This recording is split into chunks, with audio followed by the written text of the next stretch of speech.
Isang mapagpalang araw sa iyo, Kuya Chris, at sa lahat ng bumubuo ng inyong channel, pati na rin po sa lahat ng tagapakinig.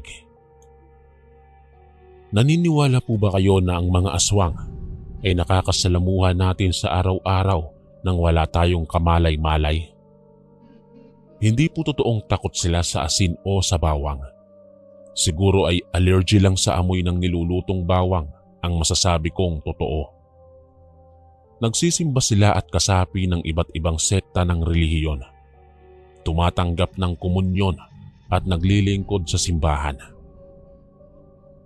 Sana ay mapansin nyo ang kwento ko at maisaboses sa inyong channel.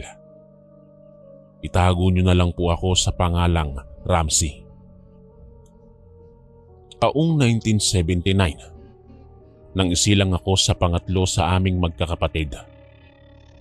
Ang dalawang nakatatanda sa akin na itago natin sa pangalang Kuya Elmer at Dino na matagal na pong yumao. 8 taon ako nang mamatay ang panganay namin sa edad na 13 at ganoon din ang pangalawa.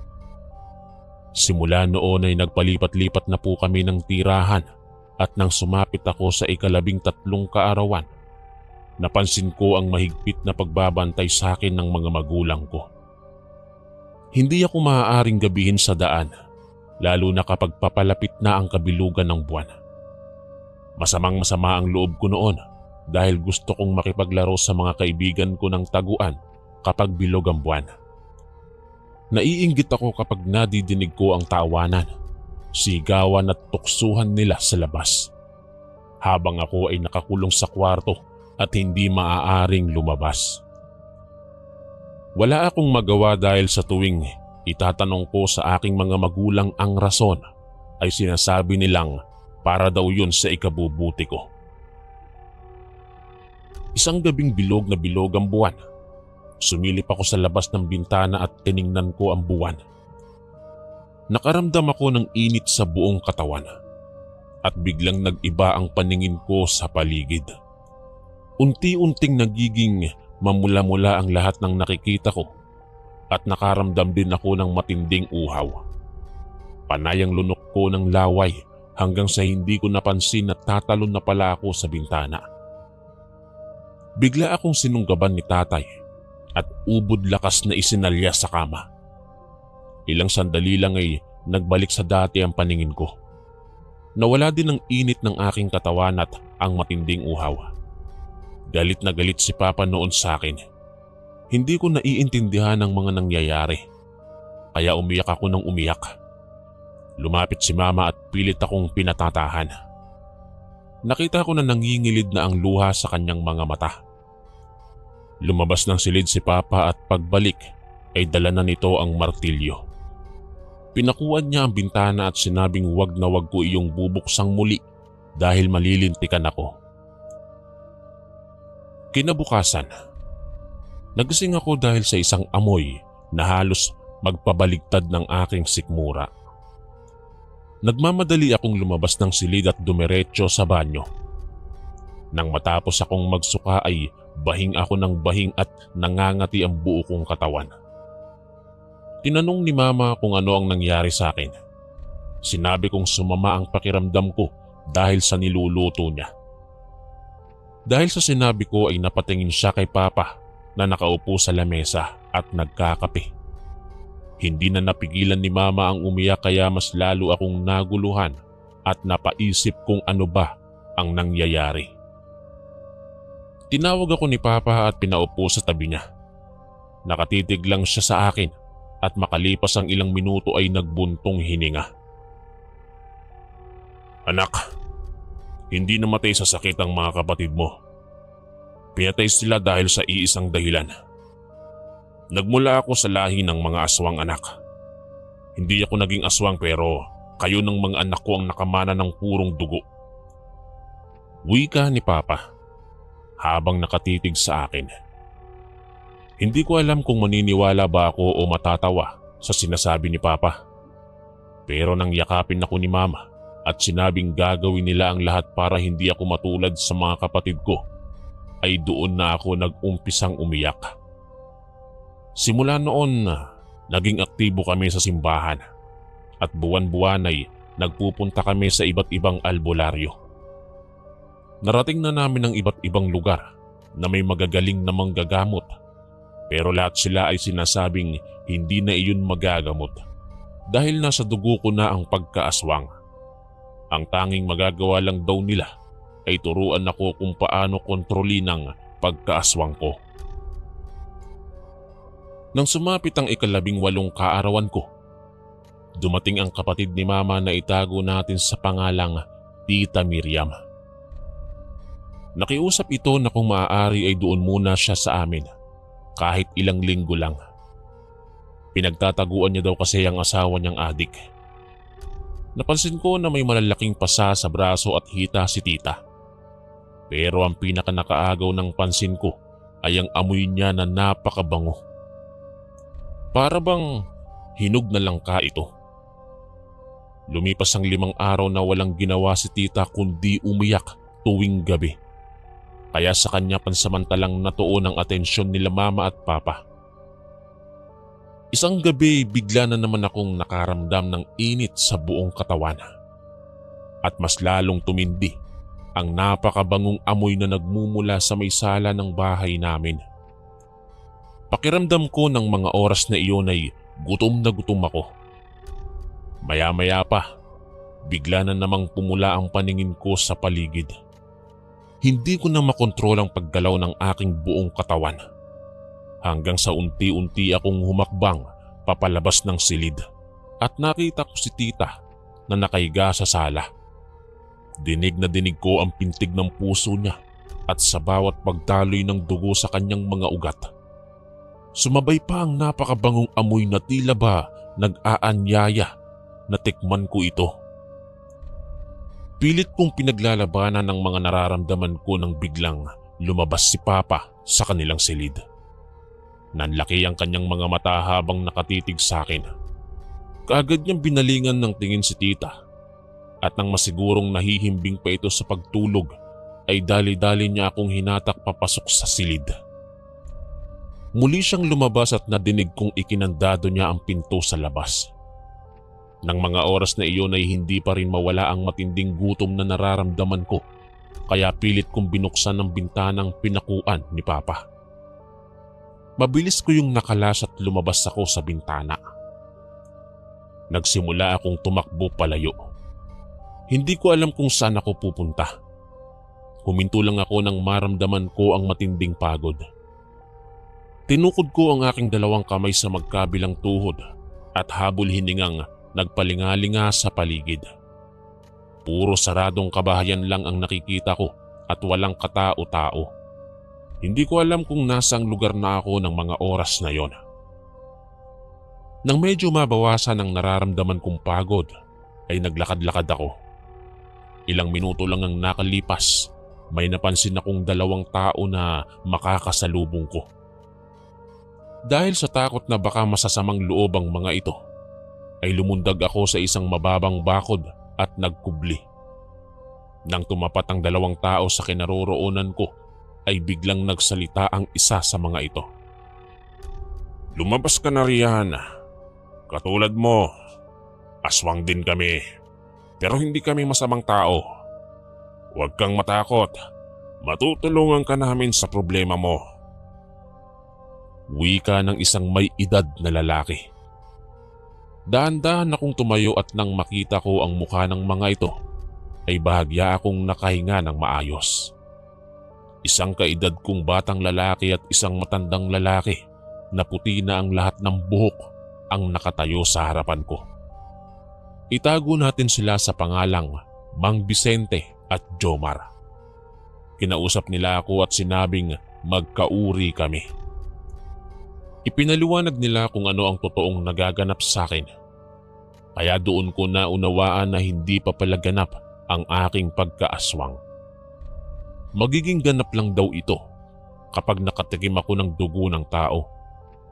Nalaman ko rin na mag-ama silang 2. Inalok nila ako na kung gusto ko raw ay manatili muna ako sa kanila habang tinuturuan nila akong makontrol ang pagiging aswang.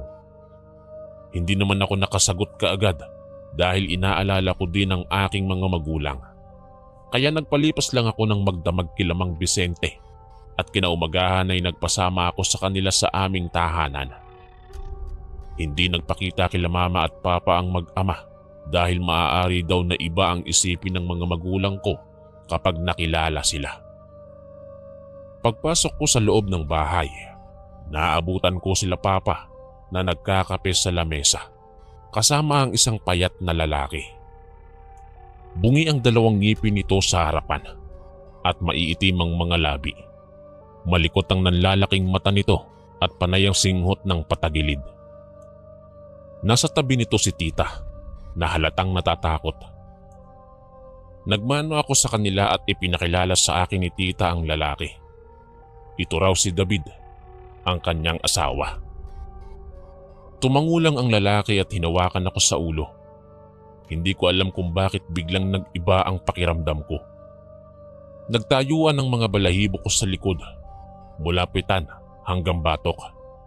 Naramdaman ko rin na parang may kung anong puwersa ang namumuo sa loob ng aking katawan. Pagpasok ko sa silid, bigla na namang uminit ang buo kong katawan at hindi ako mapakali. Sa pagkakataong iyon, hindi ko alam kung ano ang nangyayari. Dahil iba ito sa pakiramdam ko kaysa nung una. Nahiga ako sa kama at maya-maya pa ay nakarinig ako ng sigawan. Nadidinig ko si tita na nagmamakaawang wag na siyang guluhin at hindi na siya sasama. Kaagad akong lumabas at naabutan kong hinahatak ng lalaki si tita sa kamay at pilit na isinasama paalis. Naglabas ito ng patalim at doon na kumilos si papa.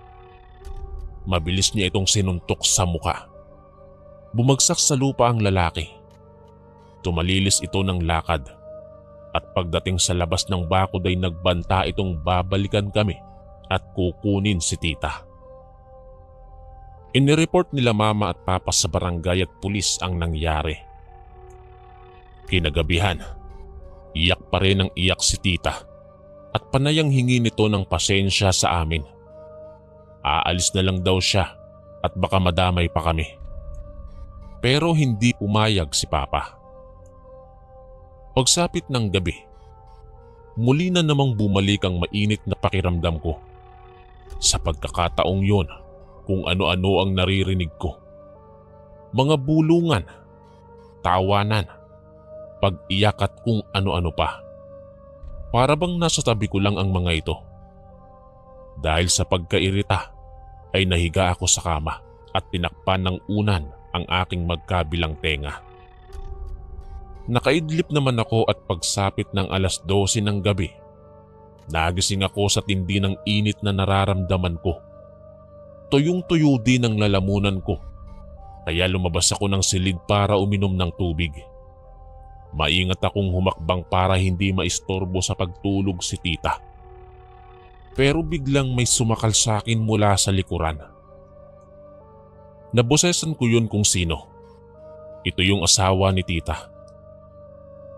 Huwag kang magkakamaling sumigaw kung ayaw mong mabutas ang lalamunan mo. Wika nito at naramdaman ko ang pagtusok ng matalim na bagay sa aking liig. Dahan-dahan niya akong pinahakbang papunta sa may kusina.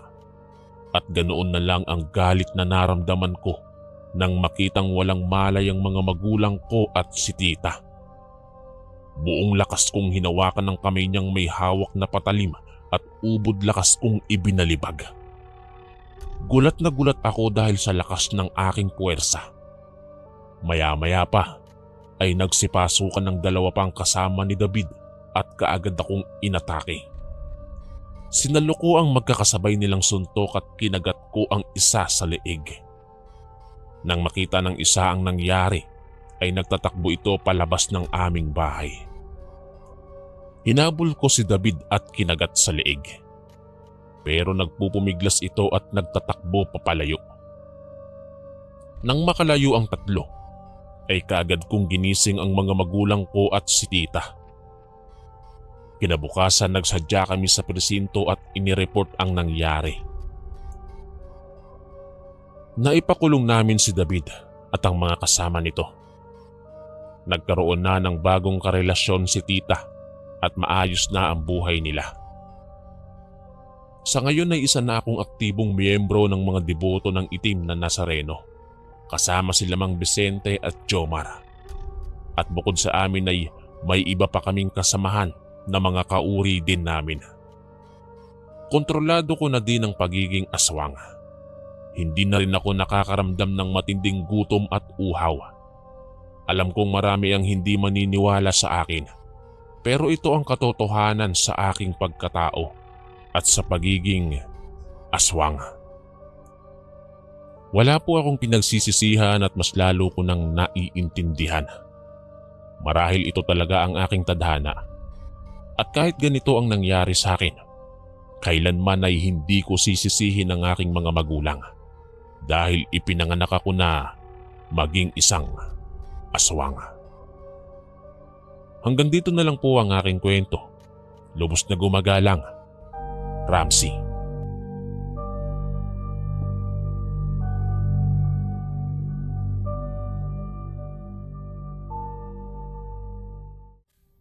Magandang araw sa iyo, Kuya Chris, at sa lahat ng nakikinig sa channel mo.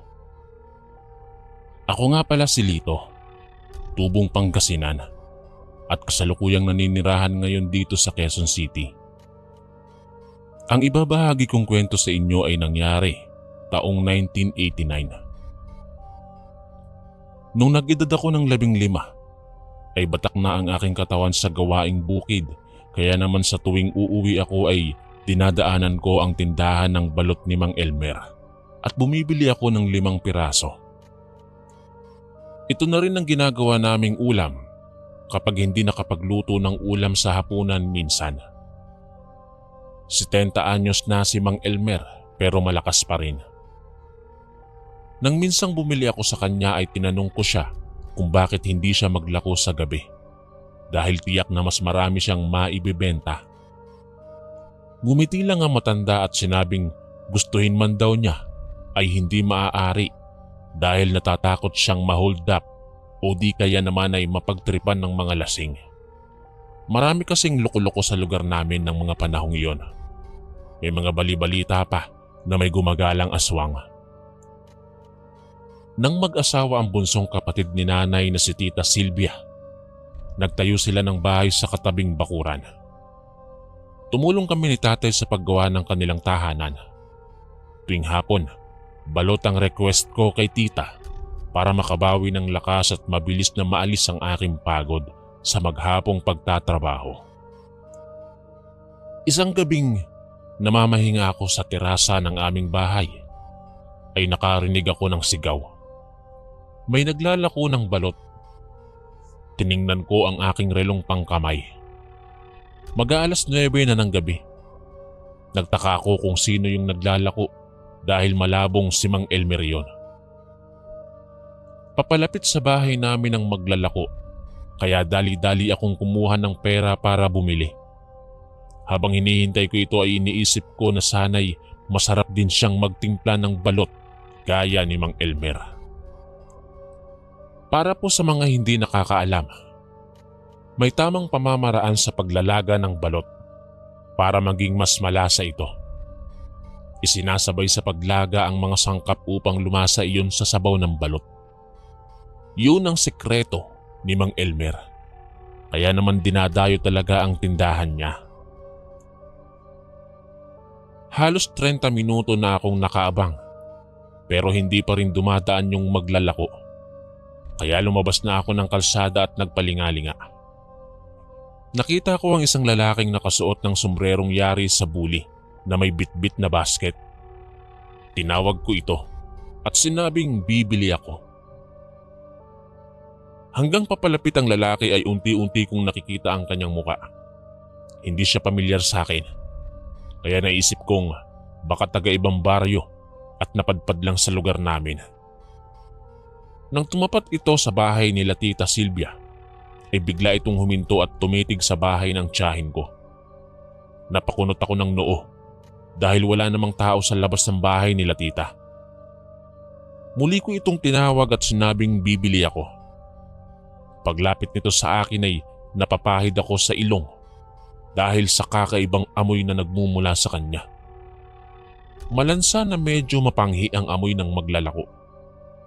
Hindi na sana ako bibili pero naawa ako sa lalaki dahil nakayapak lamang ito at mukhang madami pang laman ng kanyang basket.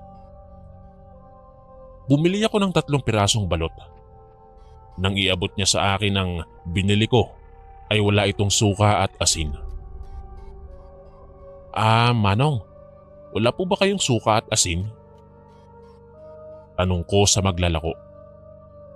Umiling ito at sinabing natapon daw ang dala niyang asin at suka dahil hinabol siya ng aso. Tumango na lang ako at kaagad na pumasok sa bahay. Nagtimpla ako ng suka at nang balatan ko ang balot ay halos masuka ako sa amoy noon. Itim na ang laman nito at amoy nabubulok na. Pinagmumura ko yung maglalako dahil sa ibinigay niyang bulok na balot sa akin. Hahabulin ko pa sana siya pero hindi ko na nadidinig ang pagsigaw niya. Nang sumunod na gabi, hinintay ko ang muling pagdaan ng maglalako para kumprontahin. Pero hindi ito dumaan. Inis na inis ako kaya tinanong ko si Mang Elmer kung kilala ba niya yung naglalako ng balot kapag gabi. Nagulat pa ang matanda at sinabing hindi. Wala siyang kilalang naglalako tuwing gabi. Lumipas ang 2 linggo, pati ang ibang kabaryo namin ay nakabili rin ng bulok na balot sa maglalako. Kaya naman ay hindi lang ako ang naghihintay dito. Naging usap-usapan ito sa bawat umpukan dahil hindi rin pamilyar sa kalugar ko ang lalaking maglalako. Nang sumunod na linggo, sa isang nakunan ang mga buntis sa lugar namin. Nakaramdam ng takot si Tita Silvia dahil nagdadalang tao na rin ito. Nang minsang nadinig kong muli ang sigaw ng magbabalot, ay dali-dali akong lumabas at hinintay itong dumaan sa tapat namin. Naghagilap ako ng malalaking bato at nagkubli ako sa malaking halamanan ni nanay. Babatuhin ko ang magbabalot para makaganti sa ginawa niyang pagbibigay ng bulok na balot sa akin. Nang papalapit na ang boses nito, ay pumuesto na ako. Ilang minuto ang nakalipas, hindi pa rin ito dumadaan, kaya nagpasya akong sumilip sa kalsada. Wala akong nakitang tao. Napakamot pa ako sa ulo at naisip kong mukhang naramdaman yata ng maglalako ang binabalak ko sa kanya. Nang papasok na ako sa bahay, biglang nagsisisigaw si Tita Silvia. Kasunod noon ang pagmumura ng kanyang asawa. Dahil gumamela lang ang bakod na pagitan ng bahay namin, ay sumilip ako sa bakuran nila. Nakita ko si Tito na lumabas at may dalang itak. Nakita ko rin ang isang pamilyar na lalaking tumatakbo papunta sa gitnang bukid. Hinabol ito ni Tito pero hindi niya inabutan. Habang tinitignan ko si Tito ay hindi ko na namalayan na nasa likuran ko na pala si tatay at bigla itong nagsalita. Halos mapasigaw pa ako sa gulat. Tinanong niya ako kung ano ang nangyari. Nang sabihin kong may hinabol na lalaki si Tito, ay dali-dali kaming nagpunta sa bahay nila. Inabutan namin si Tita Silvia na umiiyak at nanginginig sa takot.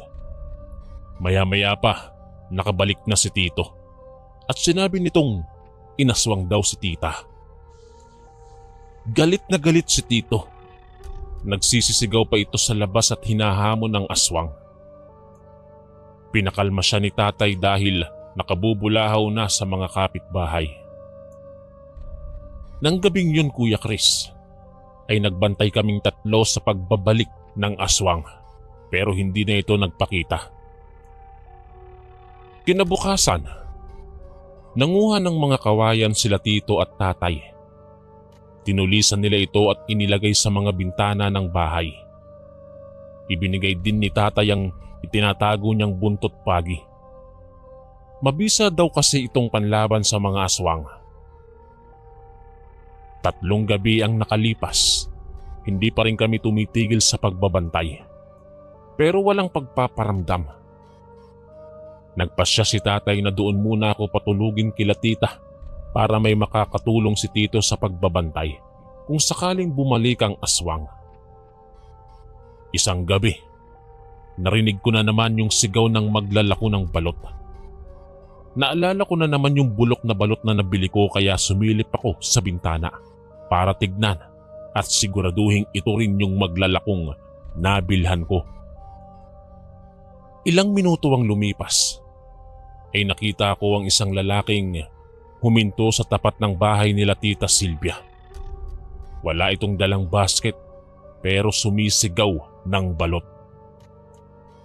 Nagpalingalinga ito sa paligid at biglang dumapa sa lupa.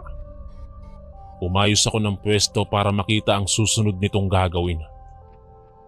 Mula sa pagkakadapa ay inunat nito ang mga braso at binti na parang gagamba, tsaka dahan-dahang naglakad papasok sa bakuran. Nakaramdam na ako ng takot dahil umaangil ito na parang aso at panay ang singhot. Kaagad akong nagtungo sa silid nila tita at gamit ang mahinang boses ay tinawag ko si tito. Kaagad naman itong lumabas. Gising pa pala siya at nakikiramdam lang sa paligid. Nang tanungin ako ni tito kung bakit ko siya tinatawag, ay kaagad kong sinabi ang aking nakita. Dali-dali niyang kinuha ang itak at buntot pagi. Inutusan din niya ako na samahan si tita at huwag lalabas kahit na ano ang mangyari. Sa likurang pinto dumaan si tito. Magkahalong takot at pag-aalala naman ang nararamdaman ko ng mga oras na yon. Pero tinatatagan ko ang aking sarili. Nakatayo ako sa tabi ng bintana at nakikiramdam sa anumang mangyayari. Maya-maya pa, nagising si tita at nagtanong kung bakit ako naroon. Tinanong din niya kung nasaan si tito. Sumenyas ako sa kanya na huwag maingay at pabulong kong sinabi na nasa labas ang aswang. Naupo si tita sa kama at nagrosaryo. Maya-maya pa, narinig ko si tito na panayang mura. Kasabay noon ang mga pag-angil, kaya sumilip na ako sa siwang ng bintana para alamin ang nangyayari sa labas. Kitang-kita ko na inuundayan ng taga ni tito yung lalaki, pero parang hindi naman ito tinatablan. Mabilis din itong nakakaiwas sa ibang pag-atake ni tito. Nang hagupitin niya ito ng buntot pagi ay lumikha ito ng nakakatakot na tunog na walang katulad. Dahil sa lakas ng boses ni tito habang nagmumura ay nagising na ang ibang mga kapitbahay pati sila tatay. Habang nagkakagulo sa labas, si tita naman ay panayang pagdarasal habang umiiyak. Awang-awa na ako sa tiyahin ko pero hindi ko naman alam ang gagawin. Ilang minuto ang lumipas, nadinig ko na ang boses ni tatay at ng iba pa naming kapitbahay. Nang muli akong sumilip sa siwang ng bintana, ay nakita akong hinahabol nila yung lalaki. Sa kasamaang palad, nakatakas ang aswang. Pero ayon kay tito at tatay, nasugatan nila ito ng malala. Magdamag na nagbantay sila tito at tatay kasama ang ilan sa mga kapitbahay namin. At kinabukasan, nag-report kami sa barangay tungkol sa nangyari. Simula noon, nagpakalat ng mga barangay tanod ang aming kapitan. Hindi na muling naulit ang ganoong pangyayari. Lumipas ang ilang buwan at naipanganak ni tita ng maayos ang kanilang anak. Dahil na rin sa masipag na pag-iikot ng mga tanod, maging ang mga loko-loko sa lugar namin ay isa-isang nawala. Nagkaroon na din ng mga maglalako ng balot sa gabi pero hindi na ako bumibili sa kanila. Bukod tanging kay Mang Elmer lang ako bumibili ng paborito kong balot. Isa itong pangyayari na hindi ko po malilimutan. Kaya ko po ito isinulat at ipinadala sa inyong channel. Hindi man ako nakabawi dun sa magbabalot. Malamang hindi na iyon sinikatan ng araw at sigurado akong patay na ang aswang na maglalako ng balot sa gabi. Hanggang dito na lang po ang aking kwento, Kuya Chris. Thank you so much po and God bless us all.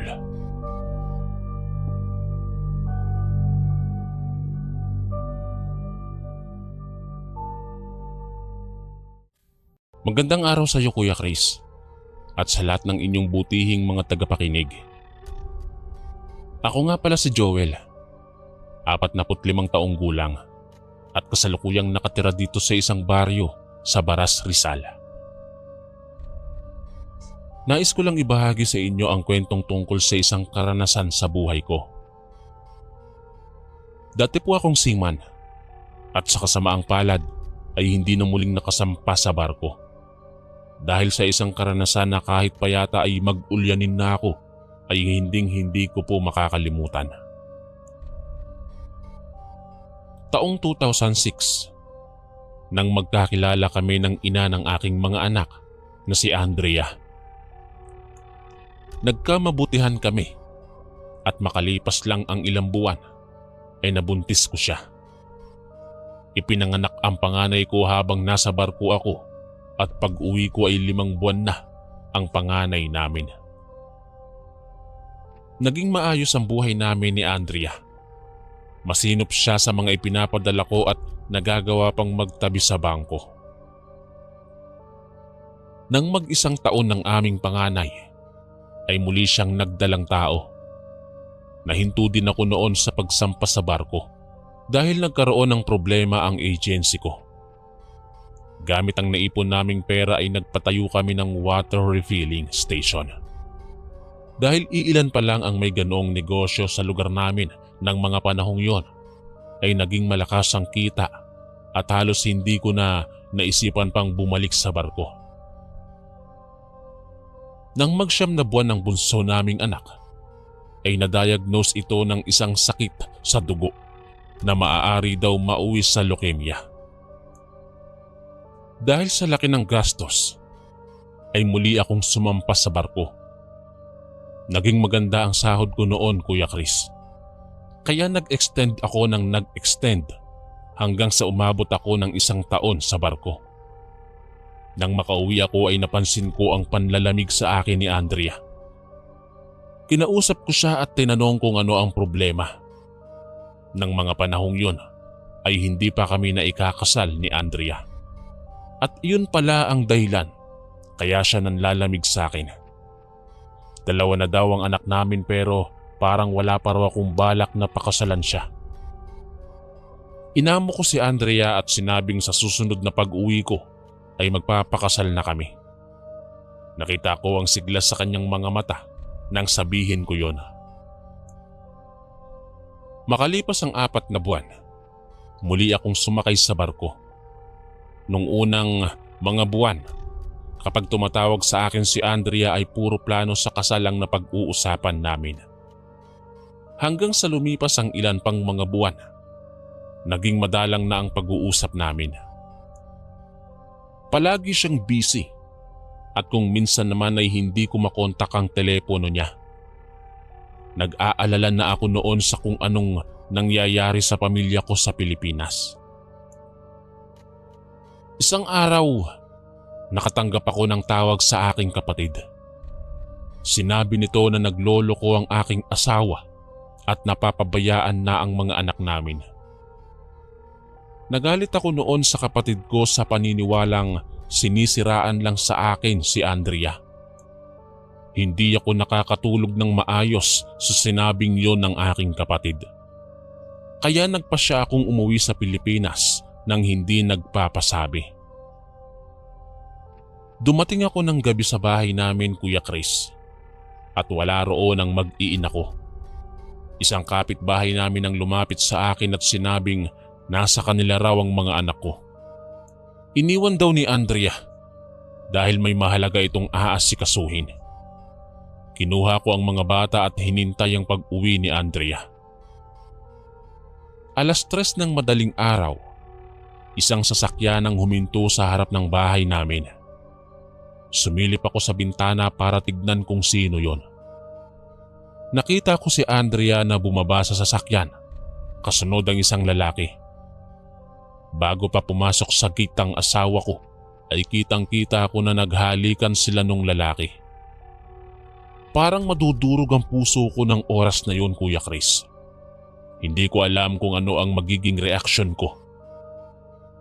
Pagpasok ni Andrea sa pintuan, ay gulat na gulat ito nang makita akong nakaupo sa sopa. Kaagad ko siyang tinanong kung gaano na niya ako katagal na niloloko. Hindi siya umimik at bigla na lang humagulgol ng iyak. Lumuhod siya sa harap ko at nagmamakaawang patawarin ko na siya. Dahil sa pagmamahal ay pinatawad ko siya. Lumipas ang 2 linggo, nalaman ko na buntis pala si Andrea at ibang lalaki ang ama. Dito na ako nagdesisyon na palayasin siya ng tuluyan at tapusin ang relasyon namin. Nakailang ulit pa siya ng paghingi ng tawad, pero hindi ko na siya kayang patawarin. Lumipas ang 2 buwan, isang sulat ang dumating sa akin. Imbitasyon yun sa barangay tungkol sa kustodiya ng aming mga anak. Humarap si Andrea kasama ang lalaking nakabuntis sa kanya. Dahil na rin sa matibay na ebidensya, ay nanatili sa akin ang pangangalaga sa mga anak namin. Nakailang ulit pa ang paghaharap namin pero walang nagawa si Andrea. Makalipas ang 5 buwan, tuluyan na siyang tumigil sa pangungulit sa akin.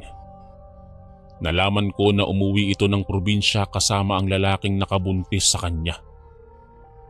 Dito na din ako nag-umpisang makaramdam ng mga kakaiba sa aking katawan. Hirap na hirap ako sa pagtulog dahil sa pagkirot ng kaliwang mata ko na parang may kung anong kumikislot-kislot sa loob. Nagpatingin na ako sa kung saan saang ospital pero walang nakikitang anumang sakit o parasite. Hanggang sa unti-unting lumabo ang paningin ko sa kaliwang mata ko. Lumipas pa ang 2 linggo at nahirapan naman akong kumain pero napansin kong dahan-dahang lumalaki ang aking tiyan. Ayon sa ilang doktor, ay schistosomiasis daw ang dahilan ng paglaki ng aking tiyan. Isang uri daw ng parasitic worm na maaaring nakuha ko noon sa pag-inom ng tubig sa mga bansang dinadaungan ng aming barko. Dahan-dahan nang namamaga ang aking kaliwang mata at nag-umpisang labasan ng mga nana. Unti-unting naubos ang ipon ko dahil sa mahal ng check-up at mga gamot. Pero imbis na gumaling ako, ay parang mas lalo pang lumala ang karamdaman ko. Hindi na rin ako makalakad dahil lumiit ang aking mga binti at napakabigat ng aking tiyan. Nang dalawin ako ng bunso kong kapatid, ay sinabi nitong albularyo na ang kailangan ko at hindi doktor. Dinala nila ako sa isang kilalang manggagamot sa bandang Rizal. Pero tinanggihan na ako dahil malakas daw na mambabarang ang may gawa nun sa akin. Muli kaming naghanap ng albularyo at isang taga Quezon Province ang inirekomenda ng huling albularyong pinuntahan namin. Wala kaming inaksayang oras. Kaagad kaming bumiyahe sa pag-asang gagaling ang sakit ko. Pagdating namin sa address na ibinigay sa amin, ay isang matandang babaeng nagpakilalang Nana Sela ang kumausap sa amin. Kaagad niya kaming pinapasok. Hinawakan ako sa magkabilang pulso at pinahiran ng langis ang aking noo. Tsaka nilapatan ng papel at pagkatapos ay bumulong ito ng mga salita. Ilang minuto pa ay ipinakita sa amin ng matanda ang imaheng bumakas sa papel. Mukha ng isang babae. Gulat na gulat kami ng kapatid ko nang sabihin ng matanda na asawa ko raw ang bumabarang sa akin. Tinanong kami ni Nana Sela kung ano ang gusto namin gawin. Kung ibabalik ba ang ginawang barang sa akin o papatayin ang mambabarang. Nagkatinginan kaming muli ng kapatid ko at ako na mismo ang nagsabing ibalik na lang sa mambabarang ang ginawa sa akin. Naglabas ang matanda ng isang botelyang punong-puno ng kung ano-anong ugat at tipak ng kahoy. Habang tinitignan ko ang botelyang inilabas ng matanda ay napapaisip ako kung paano naipasok ang malalaking tipak ng kahoy sa loob nun, samantalang halos kasing laki lang ng pakong D4 ang butas nito.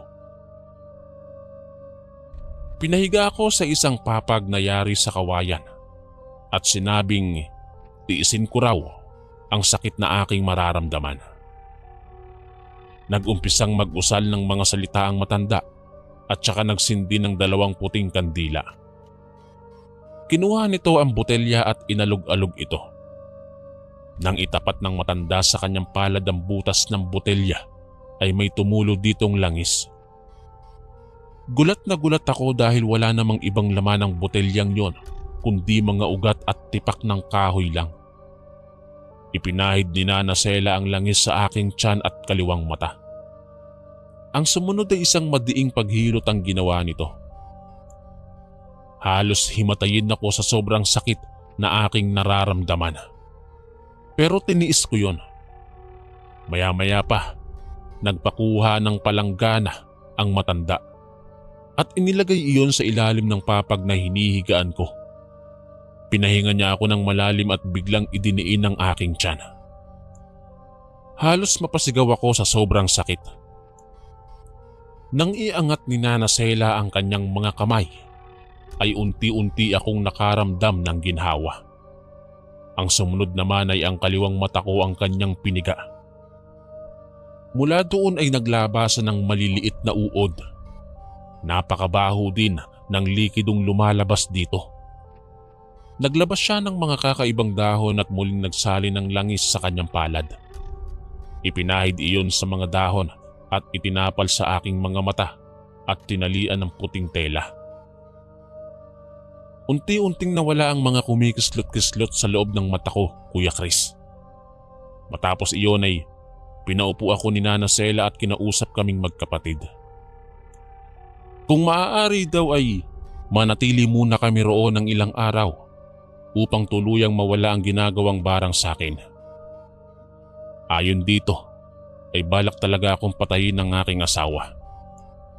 Muli kaming nagkatinginan ng kapatid ko at nang hatakin ng matanda ang palanggana sa ilalim ng papag ay nangilabot ako sa laman nito.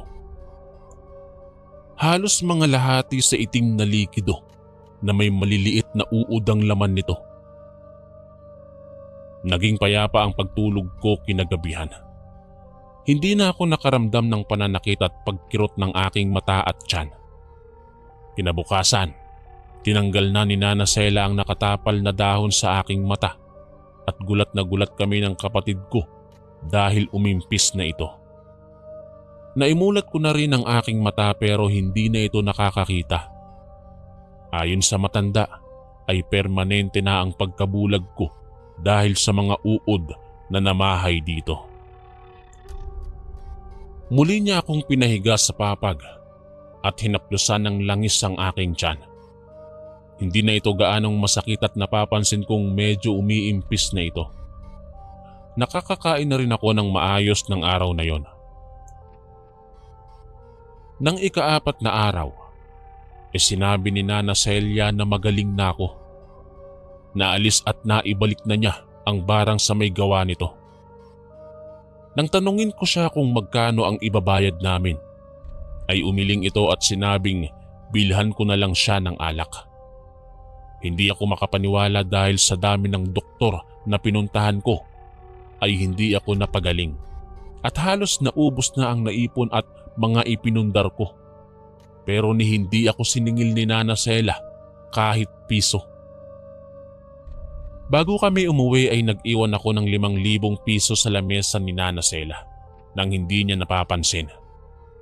Nang makabalik kami ng Manila na medyo malaki pa ang tiyan ko pero nakakalakad na ako ng paunti-unti hanggang sa lumipas ang 3 buwan at muling nanumbalik ang dati kong lakas at sigla.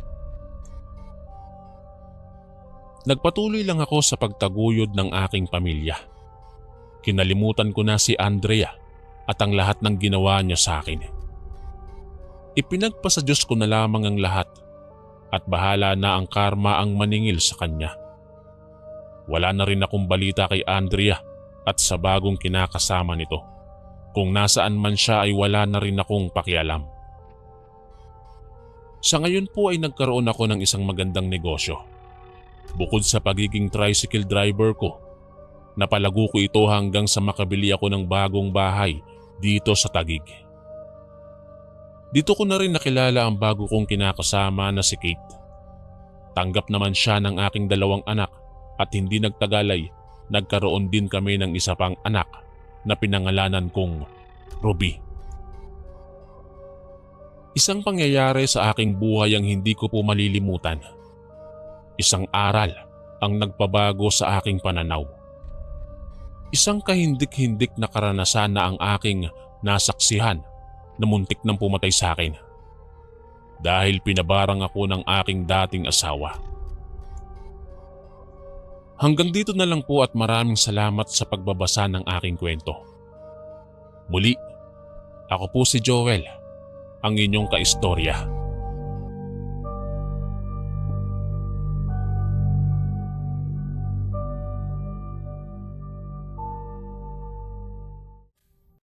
Magandang araw sa iyo, Kuya Chris. Ako nga po pala si Brent.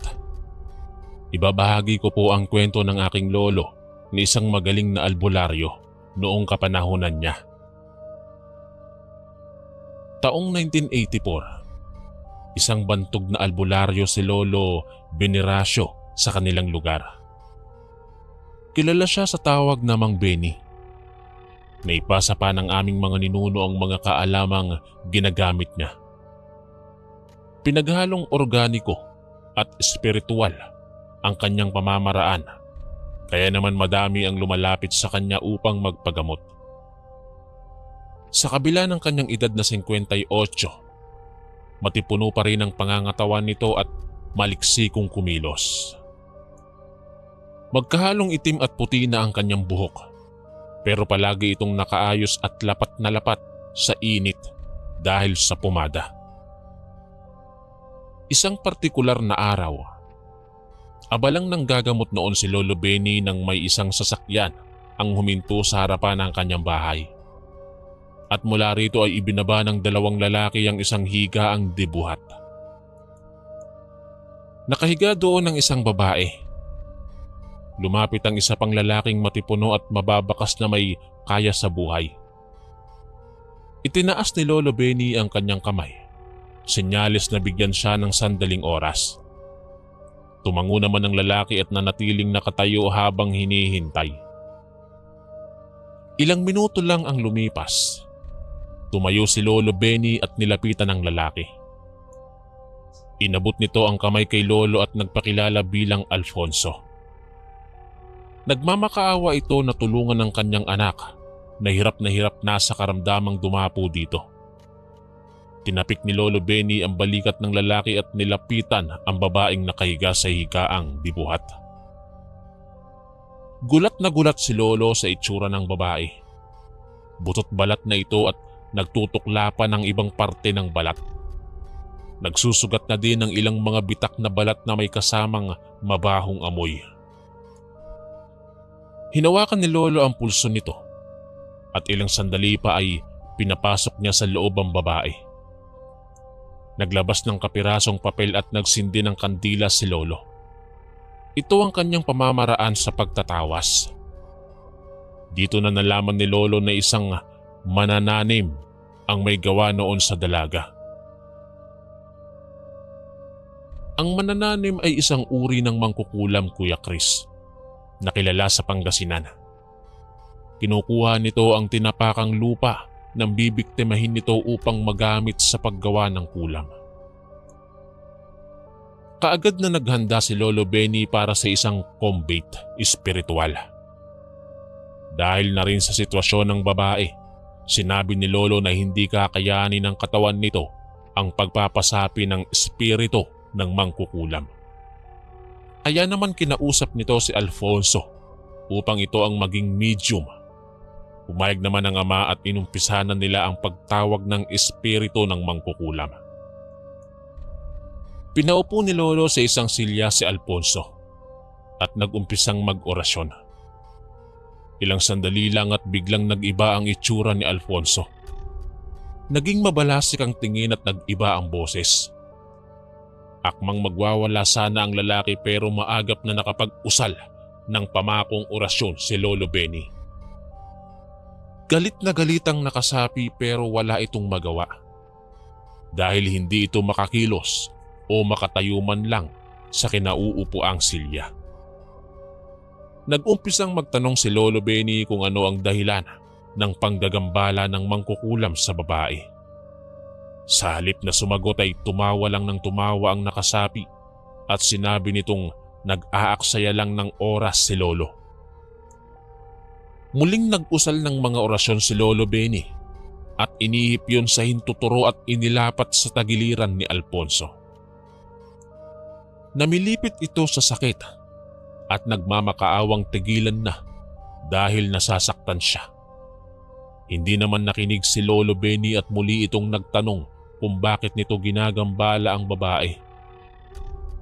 Dito na sumagot ang nakasapi. "Ganti! Iginaganti ko lang ang aking anak na nagpakamatay dahil sa babaeng yan."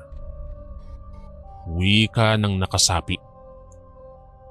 Muling nagtanong si Lolo Benny at tinanong kung ano ang ginawa nitong uri ng pamarusa sa babae. Hindi na naman ito sumagot, kaya muling nag-usal ng orasyon si Lolo at sa pagkakataong yun ay sa dibdib na inilapat ni Lolo ang daliri. Napaliyad ang katawan ni Alfonso at hirap na hirap itong sumagot. "Gumamit ako ng dayami at lupang tinapakan ng babaeng yan. Gagawin ko siyang buhay na bangkay hanggang sa tuluyan siyang malagutan ng hininga." Tugon ng nakasapi. Wala nang sinayang pang oras si Lolo Benny at muli itong nag-usal. Tsaka ginilita ng liig ng mangkukulam gamit lang ang kanyang daliri. Lumaylay naman ang ulo ni Alfonso matapos yung gawin ni Lolo Benny. Nang magbalik ang ulirat ng lalaki ay kinausap ito ni Lolo. Pinaliwanag niya ang nangyari at napaisip naman si Alfonso kung sino ang maaaring gumawa noon sa kanyang anak. Samantalang hindi ito lumalabas masyado ng bahay dahil bahay-eskwela lang daw ang pinupuntahan nito. Kaya wala siyang maisip na maaaring may galit sa anak. "Alfonso, hindi basta-basta mangkukulam ang kalaban natin. Isang manananim. Malakas ang mangkukulam na ito at hindi ito nag-iisa kapag gumagawa ng pamarusa. Kaya malakas ang kutob kung hindi pa tapos ang ating gamutan. Kung maaari sana ay manatili muna kayo rito ng mga ilang araw upang masiguro ang paggaling ng iyong anak." Wika ni Lolo Benny. Kahit nahihiya ay sumang-ayon naman si Alfonso. Dahil sa sitwasyon, pinakiusapan ni Lolo Benny ang iba pang naghihintay na magpapagamot na kung maaari ay bumalik na lang makalipas ang 3 araw. Kaagad namang ipinaayos ni Lolo kay Lola ang isang silid upang doon manatili ang dalaga. Naghanda na rin siya ng mga pinatuyong halamang gamot at hinalo ito sa langis. Ipinahid yon sa mga sugat ng dalaga. Kinagabihan, habang magkausap si Alfonso at Lolo, bigla siyang nakaramdam ng mabigat na presensya sa paligid. Nagmamadali siyang pumasok sa silid ng pasyente. Kasunod si Alfonso. Gulat na gulat silang dalawa sa naabutang tagpo.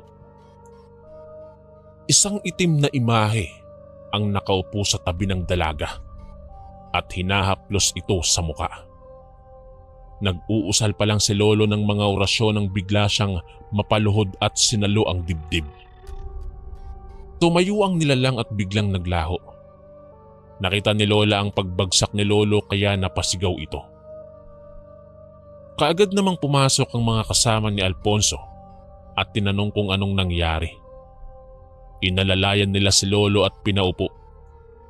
"Alfonso, Masama ito. Tama ang hinala ko na hindi basta-basta manananim ang kalaban. May kakayahan itong gumamit at mag-utos ng demonyo. Hindi ko kakayanin kung ako lang ang haharap sa kanya. Wika ni Lolo habang habol hininga at salo ang dibdib. Dahil sa natuklasan, kaagad na inutusan ni Lolo ang isa sa mga tiyuhin ko na sunduin ang isa pang magaling na manggagamot sa lugar na si Tata Filimon. Pinangingilagan sa lugar ang matanda dahil may usap-usapang bukod sa pagiging manggagamot ay isa rin itong magaling na mambabarang. Kaagad namang sumunod ang tiyuhin ko at makalipas lang ang isang oras ay dumating na ito kasama si Tata Filimon. Pagpasok pa lang nito sa bahay ay napangiti na ito. Aba!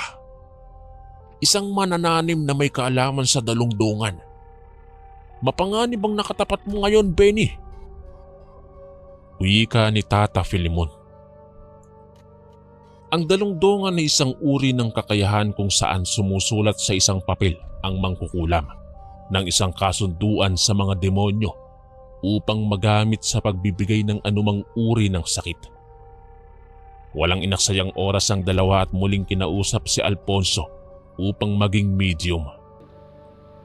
Pinaupo ito sa silya at nag-umpisa ng mag-usal si Lolo Benny ng panawag. At nang muling may sumapi sa lalaki, ay kaagad itong nag-usal ng pamako. Sa pagkakataong yun, nag-iba na naman ang boses ni Alfonso. Pero ibang-iba ito sa nauna. Mas nakakatakot ang boses na animoy nagmumula sa kailaliman ng lupa. Lumapit si Tata Filimon kay Alfonso at bumulong ito sa tenga ng lalaki. Biglang nag-iba ang itsura nito at lalong nanlisik ang mga mata. Bumuka ang bibig ni Alfonso. Nagsasambit ito ng mga kakaibang salita na nagbigay ng kilabot sa dalawang manggagamot. Maya-maya pa, nakarinig sila ng isang pag-angil na nagmumula sa labas ng bahay. Kaagad na inutos ni Tata Filimon sa dalawa pang lalaki na isara ang lahat ng bintana at mga pintuan. Nag-usal ito ng mga kataga at umihip sa hangin.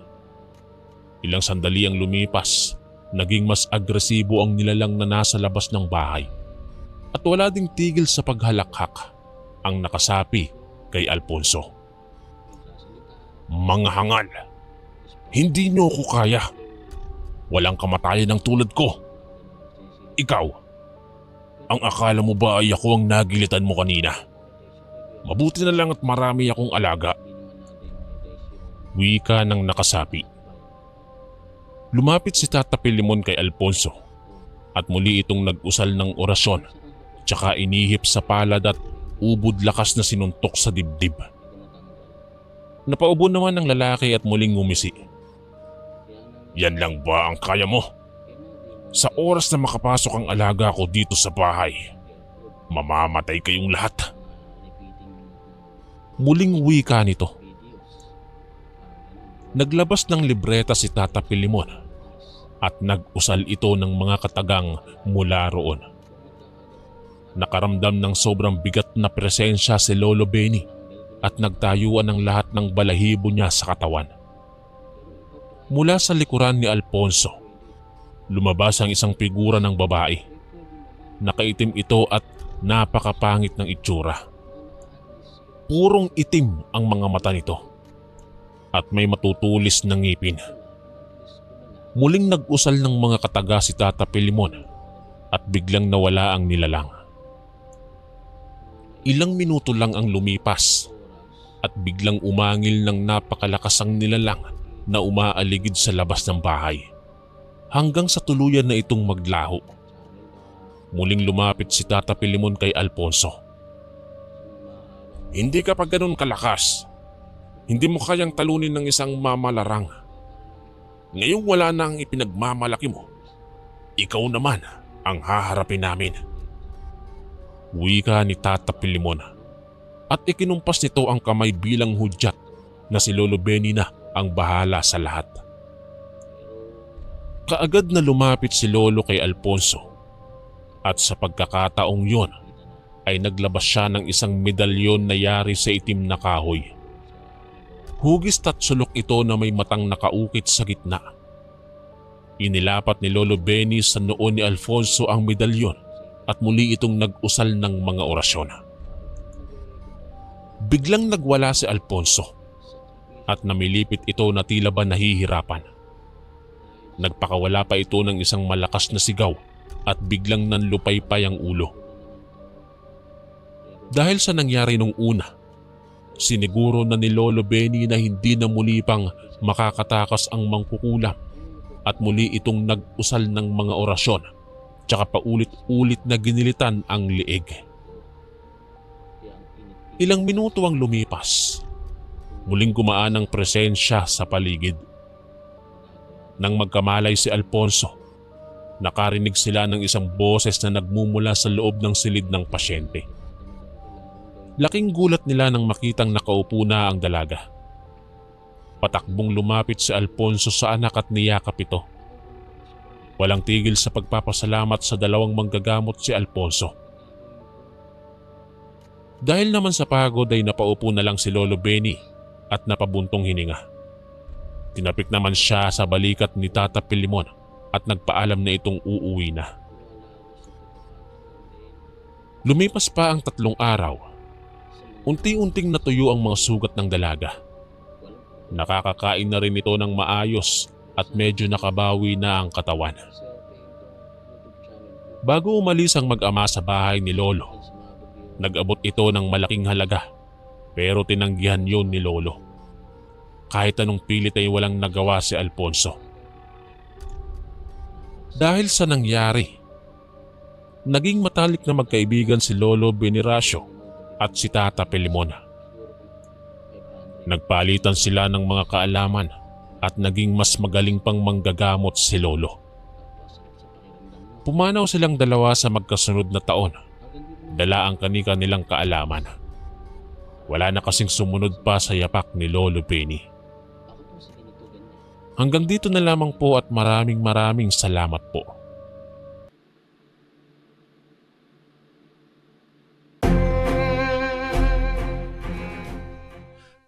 Maraming salamat po mga kaistorya sa pakikinig.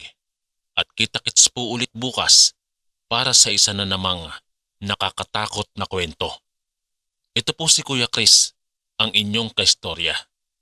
God bless po at ingat po lagi.